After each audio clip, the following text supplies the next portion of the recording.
सोनपुर के शांत गांव में लाइफ अपनी ही धीमी चाल से चलती थी। सूरज उगता था, आसमान को हल्के रंगों से रंगते हुए। आम के पेड़ों से चिड़ियां सुबह के अपने गीत गाती थीं और रामू काका, गांव के पोस्टमैन, अपने दिन की शुरुआत करते थे। वो अब बूढ़े हो गए थे, उनकी कमर थोड़ी झुकी हुई थी, उनके बाल सर्दियों में कपास के खेतों जैसे सफेद थे, लेकिन उनकी आंखों में अब भी सबके लिए एक प्यारी अभुन सी चमक थी। उन्हें अपना काम बहुत पसंद था, खुशी और कभी कभी दुख के मैसेजेस पहुंचाना। उनकी पुरानी काली बाइसिकल हर सफर में उनकी सच्ची साथी थी। वो चरमराती और कराहती थी, कभी कभी उनकी अपनी बूढ़ी होती हड्डियों की तरह। फिर भी वो उन्हें धूल भरी गलियों और हरे भरे खेतों से वफादारी से ले जाती थी। वो सोनपुर का हर घर, हर मोड़ और हर परिवार को जानते थे। बच्चे अक्सर खुश होकर चिल्लाते हुए उनसे मिलने दौड़ पड़ते थे। रामू काका आ गए, क्या वो हमारे लिए कोई लेटर लाए हैं? वो मुस्कुराते, उनकी प्यारी आंखों के चारों ओर झुर्रियां और गहरी हो जाती। वो समझते थे कि एक मामूली सा लेटर कितनी उम्मीद ला सकता है। रामू काका गांव वालों के लिए सिर्फ एक पोस्टमैन से कहीं ज्यादा थे। वो उनकी रोजमर्रा की लाइफ में एक जाना पहचाना, सुकून देने वाला चेहरा थे। वो उनके छोटे शांत गांव के बाहर की दुनिया से एक लिंक थे। वो शादियों की, नए बच्चों के जन्म की, दूर के रिश्तेदारों की खबरें लाते थे। वो उनकी खुशियों में शरीक होते और दुख के समय चुपचाप अंदर ही जगाते। उनके बैग में लेटर्स का वजन अक्सर इंसानी इमोशंस का वजन होता था। वो हर एक को बड़े ध्यान से और अपनी ड्यूटी की गहरी समझ के साथ संभालते थे। वो जानते थे कि हर लेटर एक यूनिक स्टोरी कहता है। वो एक सिंपल लाइफ जीते थे, अपनी छोटी सी साफ सुथरी झोपड़ी में अकेले। उनकी पत्नी कई साल पहले गुजर गई थी। उनका इकलौता बेटा रवि बड़े शहर चला गया था। ये बहुत पहले की बात थी। उनके दिल में एक खामोश सा दर्द। लेकिन रामू काका ने कभी शिकायत नहीं की, अपने रूटीन में सुकून पाते हुए। उन्हें अपने छोटे से गार्डन में खिलते फूलों में खुशी मिलती थी। उन्हें गौरैयों की चहचहाहट में शांति मिलती थी और उन्हें हर रोज पहुंचाए जाने वाले लेटर्स में एक पर्पस मिलता था। आजकल के इस तेज रफ्तार जमाने में दुनिया बड़ी तेजी से बदल रही थी। मोबाइल फोन अब सोनपुर में भी दिखने लगे थे। उनकी रिंगिंग टोन्स कभी कभी गांव की शांत खामोशी को तोड़ देती थीं। जवान लोग फटाफट मैसेजेस, ईमेल्स और इंस्टेंट टेक्स्ट्स भेजते थे। खबरें पहले से कहीं ज्यादा तेजी से पहुंचती थीं, बस कुछ ही सेकंड्स में। बातचीत करने के पुराने तरीके धीरे धीरे खत्म होते जा रहे थे।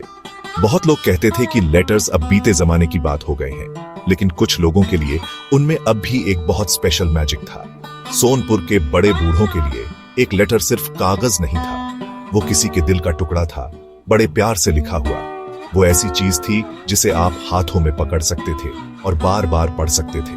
किसी अपने की लिखावट का घुमाव एक जाना पहचाना सुकून था। स्याही की महक, कागज का एहसास, सब एक स्टोरी कहते थे। ये वो चीजें थीं जिनकी जगह एक चमकता स्क्रीन कभी नहीं ले सकता था। एक लेटर में एक गर्माहट होती थी, एक पर्सनल टच, एक ठहरा हुआ एहसास। वो एक खजाना था जिसे सालों तक सहेज कर रखा जाता था। रामू काका ये बात अपने दिल की गहराइयों से समझते थे। जब वो किसी बूढ़ी माँ के लिए खबर लाते तो उनकी आंखों में चमक देखते थे। दूर किसी शहर में काम कर रहे उनके बेटे की खबर, वो खुशी के आंसू देखते या कभी चुपचाप दुख के। वो जानते थे कि ये लेटर्स लाइफलाइंस है, बिछड़ी हुई आत्माओं को जोड़ने वाली। वो शब्दों से बने पुल थे, मीलों की दूरी को पाटते हुए। इतने जरूरी मैसेजेस पहुंचाने वाला बनकर उन्हें एक खामोश सा गर्व महसूस होता था। उनकी पुरानी बाइसिकल सिर्फ मेल नहीं, बल्कि कनेक्शंस भी ढोती थी। एक लेटर का आना एक इवेंट होता था, एक पल ठहरने का। ये किसी नए मैसेज के फटाफट पिंग से अलग था। एक लेटर आपको बैठने, सांस लेने और महसूस करने के लिए कहता था। वो आपका टाइम, आपका अटेंशन, आपके इमोशंस मांगता था। वो ऐसी खबर ला सकता था जिससे आपका दिल पंछी की तरह ऊंचा उड़ने लगे, या फिर ऐसे शब्द ला सकता था जिससे आपकी आत्मा भारी महसूस करे। लेकिन वो हमेशा एक फीलिंग लाता था, एक रियल ह्यूमन कनेक्शन। ये थी उस मामूली हाथ से लिखे लेटर की कभी न खत्म होने वाली ताकत।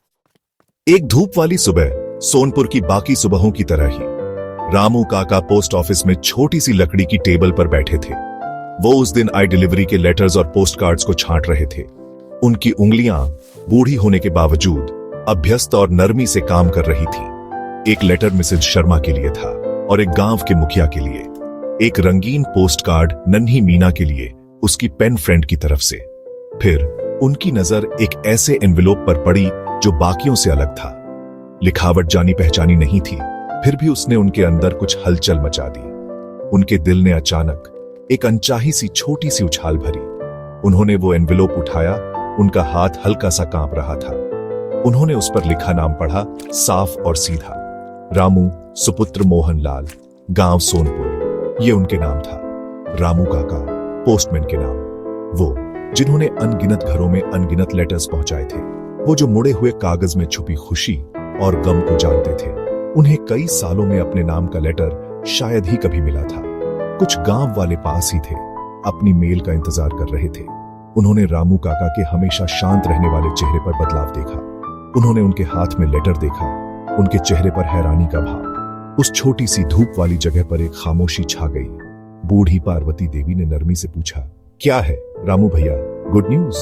वो सिर्फ धीरे से सिर हिला सके। उनका गला अचानक बहुत सूख गया था। उन्होंने इतने सारे मैसेजेस पहुंचाए थे, लेकिन ये वाला अलग था। ये उनके लिए था, किसी अनजाने की तरफ से एक मैसेज। उन्होंने लेटर को पकड़े रखा, उसका वजन, उसके अंदर की अनजानी बातें महसूस करते हुए। इमोशंस की एक लहर उन पर छा गई, क्यूरियोसिटी, डर की एक हल्की सी झलक, लेकिन ज्यादातर एक अजीब भूली हुई सी एंटिसिपेशन का एहसास। इस सादे से कागज के लिफाफे के अंदर कौन से शब्द छुपे थे? किसने उनके बारे में, बूढ़े रामू के बारे में इतना सोचा कि उन्हें खत लिखे? उन्होंने एक गहरी सांस ली। उनकी उंगलियां सील खोलने में लड़खड़ा रही थीं। बाहर की दुनिया एक पल के लिए जैसे धुंधली हो गई। बस वो थे और ये अनएक्सपेक्टेड पर्सनल लेटर। कांपते हाथों से रामू काका ने धीरे से एनवेलोप फाड़ा। उन्होंने अंदर रखे कागज के अकेले पन्ने को खोला। लिखावट साफ थी, फिर भी उसमें जैसे कोई बोझ था। उन्होंने पढ़ना शुरू किया। उनकी बूढ़ी आंखें पहली कुछ लाइंस को देख रही थीं। प्यारे पिताजी, लेटर ऐसे शुरू हुआ और उनकी सांस अटक गई। ये रवि की तरफ से था, उनका बेटा, उनका बरसों से खोया हुआ रवि। रामू काका की आंखों में आंसू भर आए, शब्द धुंधले पड़ गए। कितने साल बीत गए थे खामोशी और इंतजार में। रवि के शब्द पन्ने से बह रहे थे, पछतावे और सच्चाई से भरे हुए। उसने अपने अफसोस के बारे में लिखा, अचानक चले जाने के लिए अपनी गहरी अपॉलॉजी मांगी। उसने बताया कि कैसे वो जवान था, नासमझ था और एम्बिशियस था। उसने बड़े बेरहम शहर में अपने स्ट्रगल्स के बारे में बताया, अकेली रातें, हार्ड लेबर, छोटी छोटी जीतें। उसने बिना थके काम किया था, हमेशा अपने पिता के बारे में सोचते हुए। वो लौटने से पहले कुछ बनना चाहता था, लेकिन शर्म और डर ने उसे बहुत दिनों तक चुप रखा था। फिर रवि ने अपनी मेमोरीज के बारे में लिखा, कीमती और साफ। सोनपुर की यादें, उनके छोटे से घर की, अपने पिता के नरम स्वभाव की। उसे याद था कि कैसे उसने अपने पिता की मदद से बाइसिकल चलाना सीखा था। उसे अपनी माँ के हाथ के खाने का स्वाद, गांव के फेस्टिवल्स याद थे।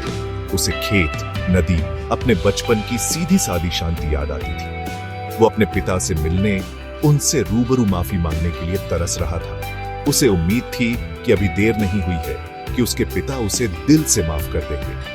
उसने बहुत जल्द विजिट करने का प्रॉमिस करते हुए लेटर खत्म किया। रामू काका वहीं बैठे रहे। लेटर उनके हाथ में जकड़ा हुआ था। उनके झुर्रियों वाले गालों पर आंसू बेरोक टोक बह रहे थे। वो बीते सालों के अनकहे शब्दों के दुख के आंसू थे, लेकिन वो बहुत बड़ी रिलीफ के, गहरी खुशी के आंसू भी थे। उनका बेटा जिंदा था। उनके बेटे को वो याद थी। उनका बेटा घर आ रहा था। वो लेटर सिर्फ कागज और स्याही नहीं था, वो एक पुल था। ये एक कनेक्शन था जो फिर से जुड़ गया था, एक टूटा हुआ बंधन जो सुधर गया था। उस पर रामू काका ने पहले से कहीं ज्यादा एक लेटर की असली पावर को समझा, लव पहुंचाने की, हील करने की और दिलों को कितनी भी दूरी से एक साथ लाने की।